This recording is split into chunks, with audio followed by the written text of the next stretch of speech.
to kick us all off, it's a great pleasure to present our current Level 2 students who are going to be presenting macro and micro trends for autumn-winter 2014. Thank you. Hello everyone, I hope you've enjoyed the presentation so far. So we're now going to present to you a bit of our work from last semester's trend forecasting module, and Millie, Amelia and I are going to talk to you about macro trends, and then Annie and Ellen are going to talk to you about the micro trends that are derived from these macro trends. So a macro or megatrend has been described as a large social, economic, political and technical changes that are slow to form, and once in place they influence us for some time, between 7 and 10 years or longer. So to develop these macro trends or megatrends, we started first by working in groups which were selected by our tutors so that we'd be working with people that we'd not normally work with. We worked using a think tank by throwing ideas around, which was later backed up by a lot of research. We then had to develop these trends in a 6-week period. We had many challenges to overcome in this time, including language barriers, time management, and group dynamics. This group work really taught us how it will be in industry, as you may not always be working with people who you know, or maybe even like. From the first 6 weeks in semester 1, we were all working away, were able to walk away, having developed our group work skills, and had worked using a think tank and had developed on our presentational skills. Following our group work, we then worked individually to develop micro trends from our macro trends. Now we will present our 4 key macro trends, followed by our micro trends. So our first macro trend is virtuality, and virtuality, we identified this as a key trend for autumn-winter 14-15, stemming from a shift in consumer attitudes regarding how we look at the world through a digital perspective. Coined by blending the words virtual and reality, virtuality seeks to explain how the two worlds can coexist, and thus the zeitgeist of the trend. So where have we come from? A study found that 3/4 of waking time is spent receiving information, of which the majority is digital. For example, in 60 seconds, we receive 168 million emails are sent, 695,000 Facebook statuses are updated, and 98,000 tweets are posted. Therefore, it is no wonder that then consumers will welcome a change of direction from this age of information overload and seek more personal and sensory experiences as their lives become more virtual. Where are we now? Social media websites enable us to share our thoughts and ideas with our friends, peers, and the general public. However, to what extent are our online identities accurate representations of our personalities rather than an avatar of who we aspire to be? The ability to edit, delete, and retouch has led to the blurring of lines between authenticity and a self-constructed image of who we are. On social media, though we are voluntarily sharing information about ourselves, we are constantly under the scrutiny of others.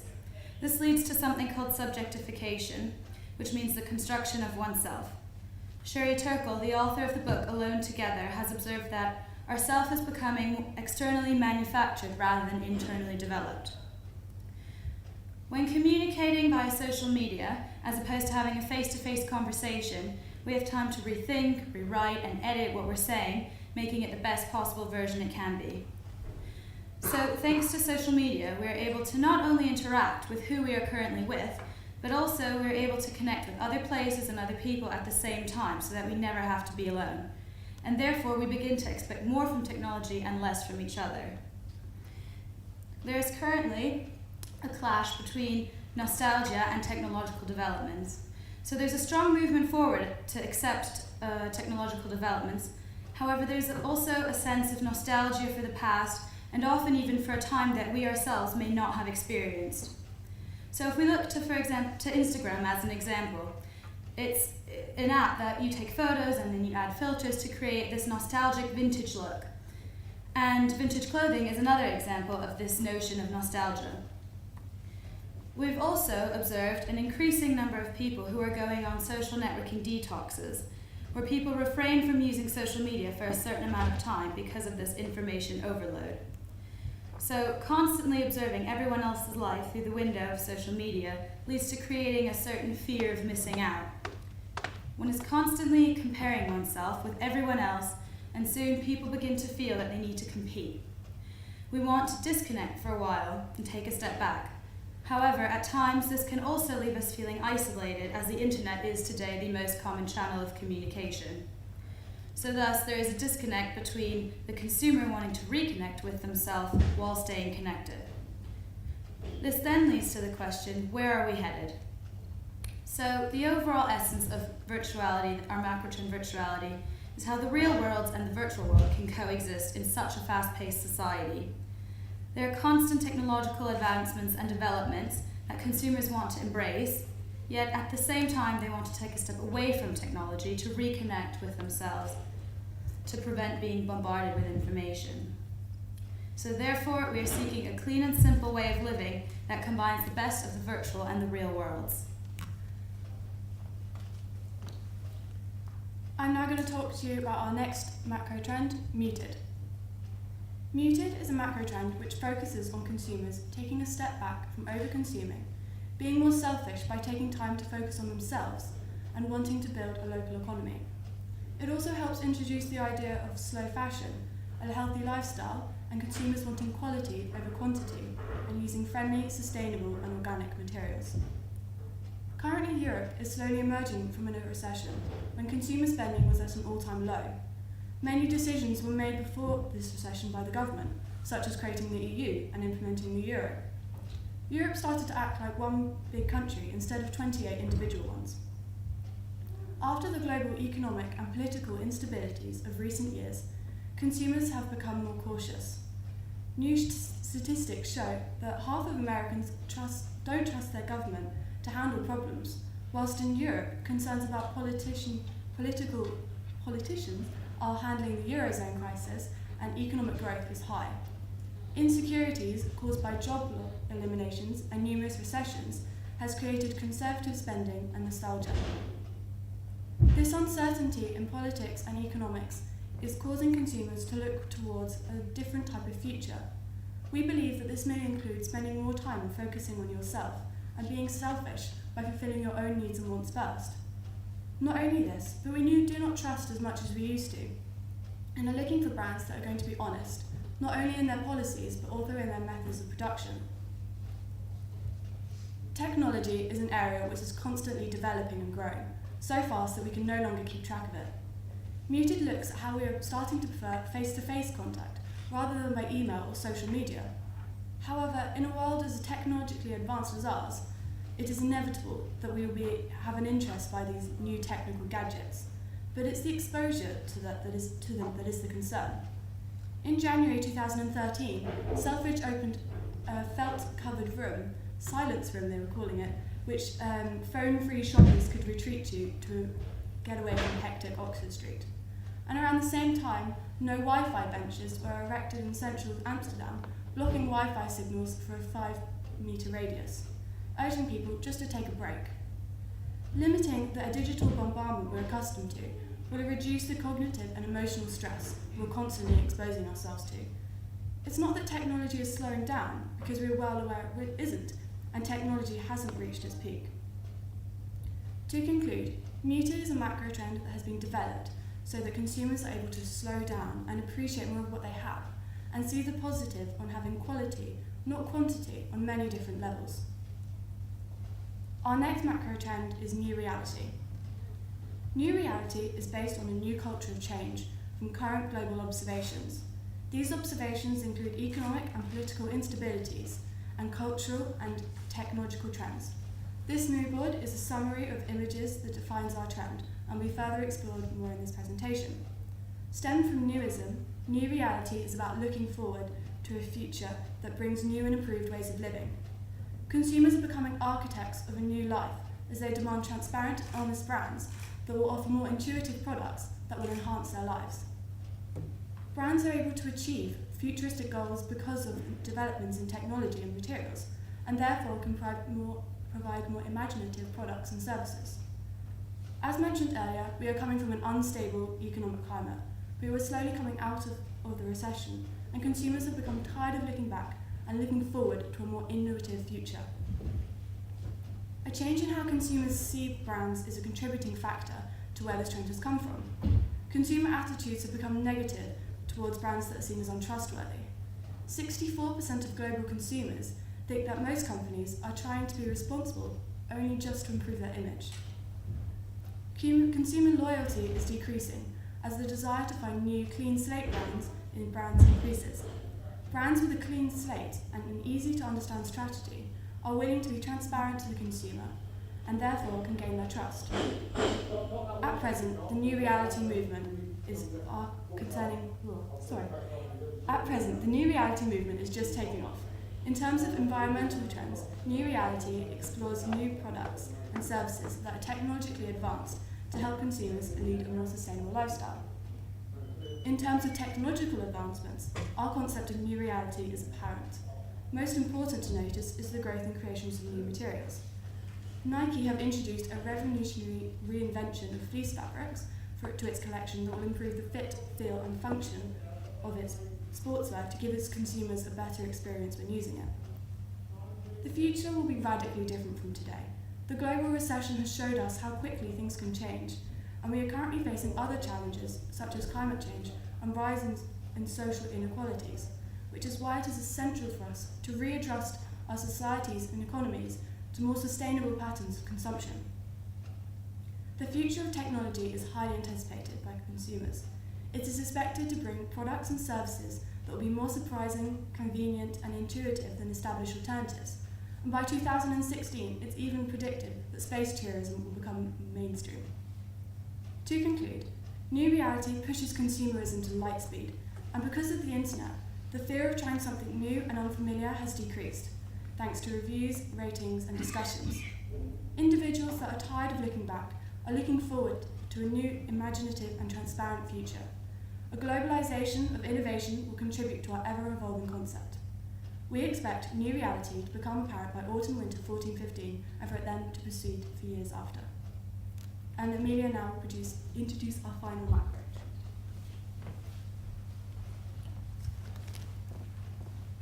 For many years, people have had an obsession with retaining a youthful image and remaining young at heart. As the global population continues to age, the increased presence of older people becomes more apparent, bringing attention to the effects of ageing and influencing people from all generations to focus upon staying in their prime. This, along with the world's fixation on youthfulness, has inspired a reassessment of priorities and led many to engage in lifestyles which focus upon individual well-being, allowing people to make the most of the present and live in the now. This is not to say they are turning their backs on the past, but are instead using it as something to learn from as a means to grasp the future. This macro trend is called ageless, an idea which will continue to grow and develop. Where have we come from? Ageless is a trend which has developed over many years and has been influenced by many factors. The global recession, the advertising and marketing strategies used by many retailers and the advancement of technology are all aspects which have driven the trend.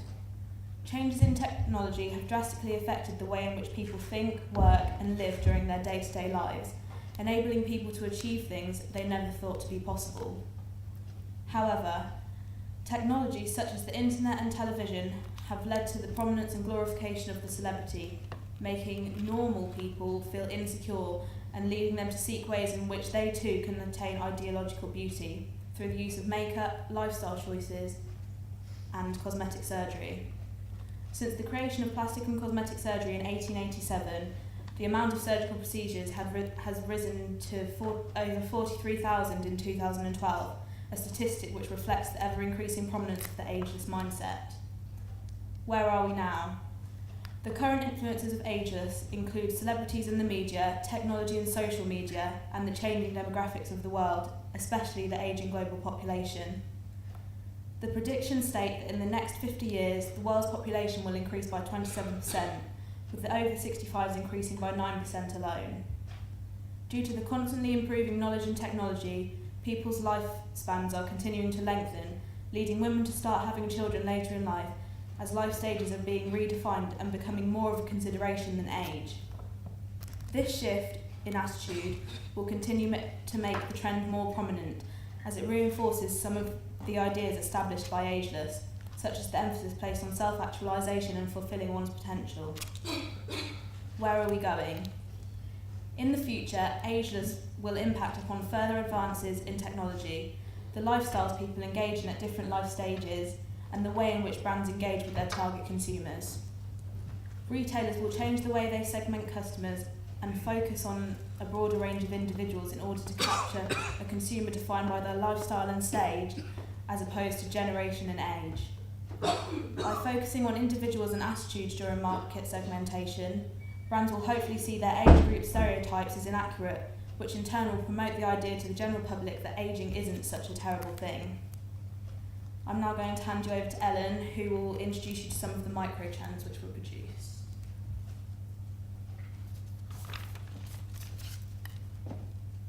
We will now move on to discussing some of the more detailed microtrends that students have developed from these larger macrotrends.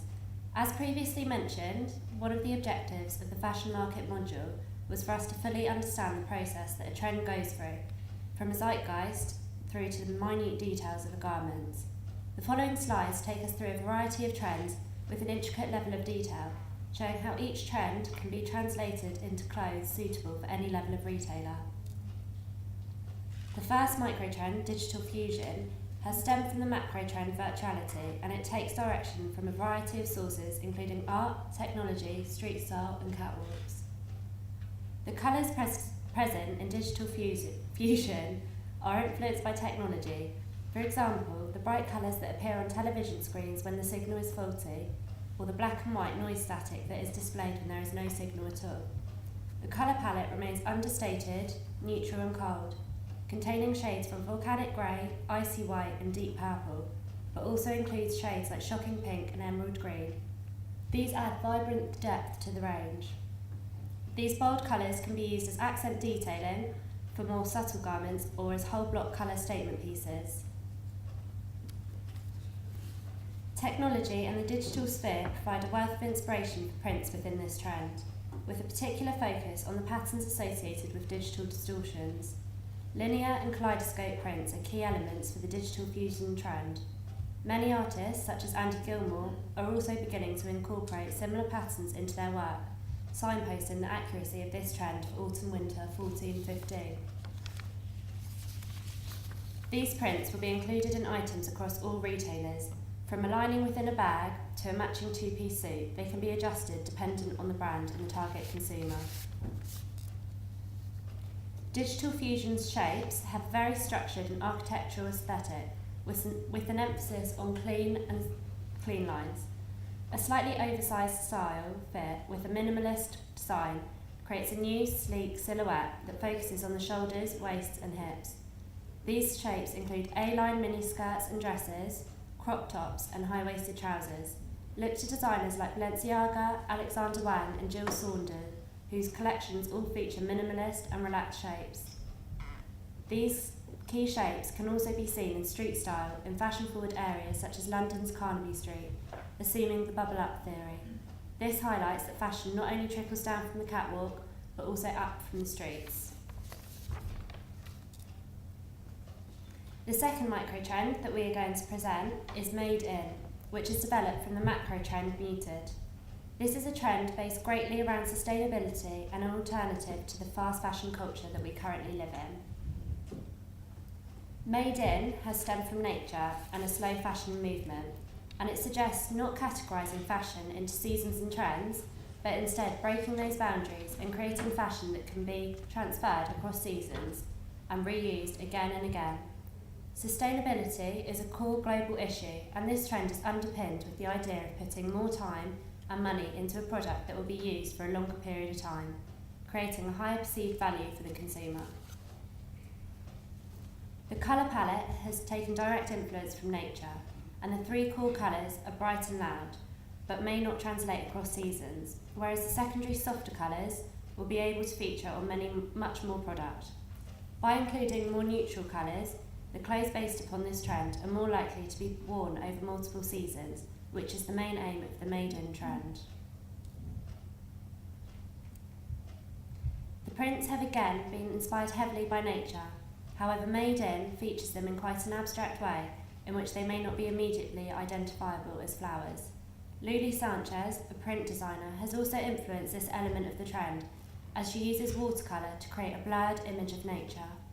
This allows the patterns to be ambiguous, so that even if floral prints are not on trend during season, it will not matter.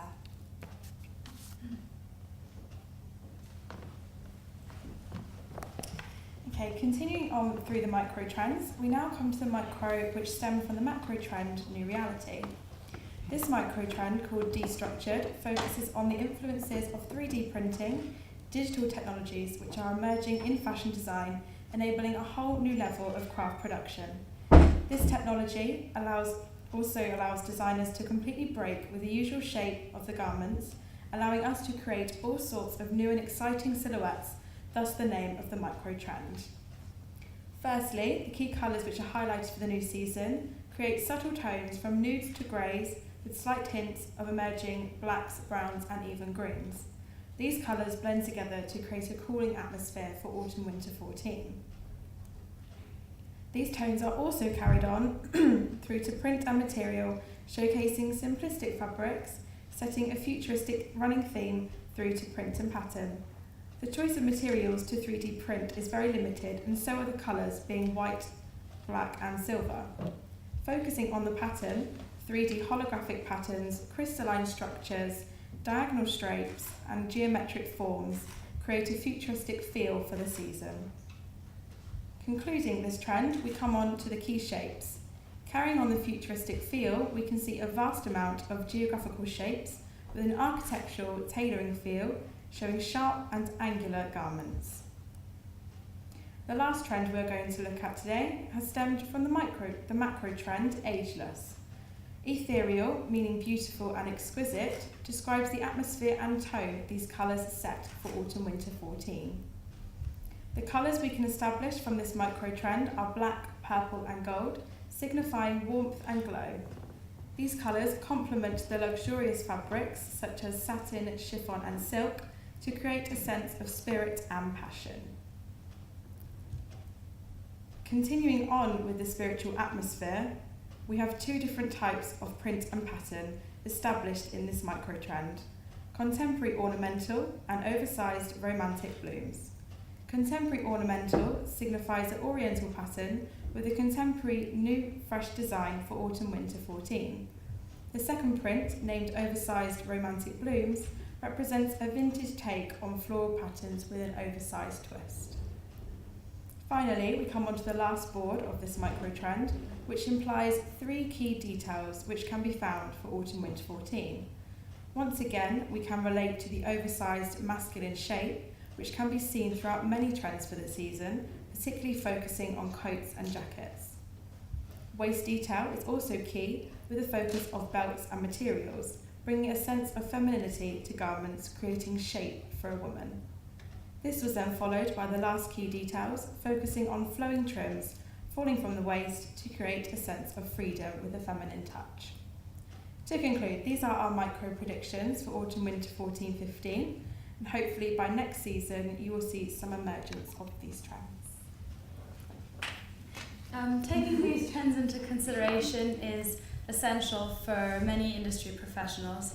I hope you found our presentation insightful, and next we will be hearing from the gentleman blogger Matthew Zorpez.